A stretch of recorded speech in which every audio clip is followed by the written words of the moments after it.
If NATO, from the very start, led by the United States, had put in place a proper strategy to support Ukraine defeat Russia, Ukraine could absolutely have defeated Russia.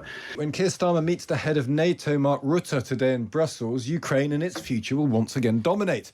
But of course, things are different now. President Trump is back in office. He's keen to cut a deal on Ukraine, get his allies to spend a lot more on defence, and then let them deal with the aftermath. Estonia's Defence Minister Hanno Pevkur will be at the NATO meeting later. He was on our programme earlier and said Donald Trump's presence is definitely being felt. So how can and should the UK and Europe respond? Richard Shirreff was Deputy Supreme Allied Commander Europe for NATO. He's been a frequent guest on this programme in the first phase of the war. Very useful to hear his thoughts as ever. Richard, good morning to you. Good morning. Trump is in power now. His talk of sort of solving the conflict in Ukraine in a day has gone away, but there seems some sort of pressure to do a deal coming. Where do you stand on the prospects of a deal as of January 2025? Can I just sort of roll back a bit? We've got to understand what Russia's about. And the reality is that Russia is not going to go away. Russia is committed to the destruction of Ukraine as a sovereign state.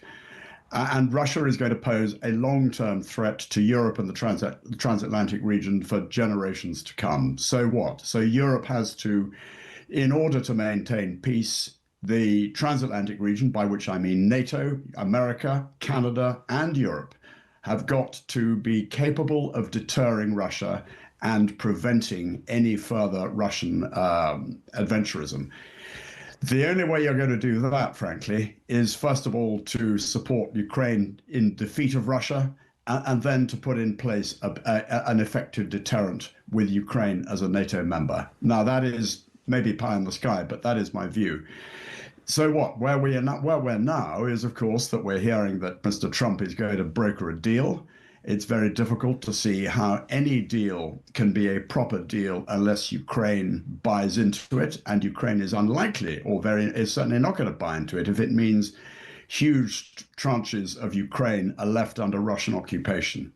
And any forced deal will result, frankly, in nothing more than the Russians having another go at removing Ukraine from the map when they're ready to do so. Now, that presents huge problems, as you can imagine. Yeah, but I guess the flip side of that, Richard, is that you talk about Ukraine. Can Ukraine defeat Russia? Because what we often hear is that Russia is prepared for the grind. It's a very willing to do attritional fighting. It's got the upper hand now, and Trump is not going to be more bullish in his support for Ukraine than Biden was. So is there a danger that the prospect of Ukrainian success is now increasingly off the table? If NATO, from the very start, led by the United States, had put in place a proper strategy to support Ukraine defeat Russia, Ukraine could absolutely have defeated Russia. I don't buy the Russia is all-powerful and unbeatable line. Russia is creaking. The Russian economy is creaking. By May, the Russians will have lost round about 1 million casualties. Yes, Russia is vast, but Europe and America is bigger still. And if Ukraine had been given the necessary support from the very start, we wouldn't be where we are. But it wasn't. But it wasn't, was it?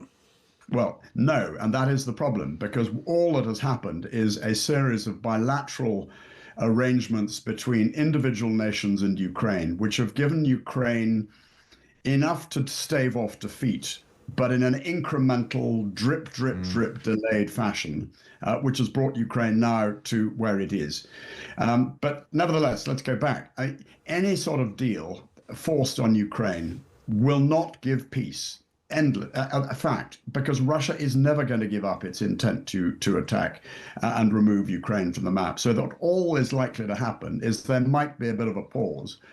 But then Russia will attack when it's ready to do so. Now, that means any form of peace deal has got to be enforced. And that means a major enforcement effort, a peace enforcement effort with a massive monitoring force, peace enforcement force, if it's to stick. And should that be a European peacekeeping force? I mean, that's an interesting question, isn't it? Because in an ideal situation, what you were saying, there'd be NATO membership for Ukraine. That's not going to be forthcoming quickly, if ever at all, as you said. So if there is a peacekeeping force with French or German or British or American soldiers in it, is that Is that possible? Is that the interim measure, that whatever deal is done, it's then enforced by a peacekeeping force comprising NATO nations? Any peace deal's got to have effective guarantees. The only really effective security guarantee is NATO membership. If we assume that's not going to be on the table, then it's going to require a seriously first 15 peacekeeping capability. And this isn't lightly armed, blue helmeted or blue buried United Nations flag waving peacekeepers. It's serious heavy metal, both on land and in the air. And this is going to require all the capabilities that NATO nations can provide, including America. I can't see how you can have any form of effective security guarantees or effective peace enforcement force without America being a member of it. Richard, what happens if that happens? I mean, there are American forces, British forces, European forces on the ground there near the border, and a sniper bullet kills one of them, or a shell goes off and it kills several of them, and you end up with a Russian attack. What amounts to a Russian ordnance has killed NATO soldiers in Ukraine. How much of a risk is that? Well, it's a massive risk, but I think you have to assume, given that there's no peace to keep at the moment, there's been the most unbelievably bitter fighting for the last 3 years on a scale not seen since the Second World War on the Eastern Front. It's very difficult to conceive how any sort of peace can be enforced without major capabilities. And any force is going to have to be able to overmatch the Russians and make it clear that if the Russians step out of line, they'll get absolutely hammered. But is that not World War III? I mean, that's then a NATO nation engaging in an active conflict with Russia. If NATO nations start fighting Russia, it does mean that we're at war with Russia, which is why you can't do this unless A, Russia accepts it, and B, Russia has been put into a position where it's forced to accept it. And thus far, we're a hell of a long way away from that. And as the current capability of our country's military stands, we're not getting to 2.5% anytime soon. Trump thinks we should get to 3% or maybe even more. Is there a concern that if we have to conduct some form of peacekeeping force, we might not even have the wherewithal to do it? Well, you're absolutely right. And the chickens are coming home to roost big time, because 2 decades worth of the undermining, the writing down, the removal of warfighting capability from the British Armed Forces means that we'd be in a really difficult position to do such a thing, because this absolutely requires the full capability, the sort of capabilities that we once had that we've thrown away.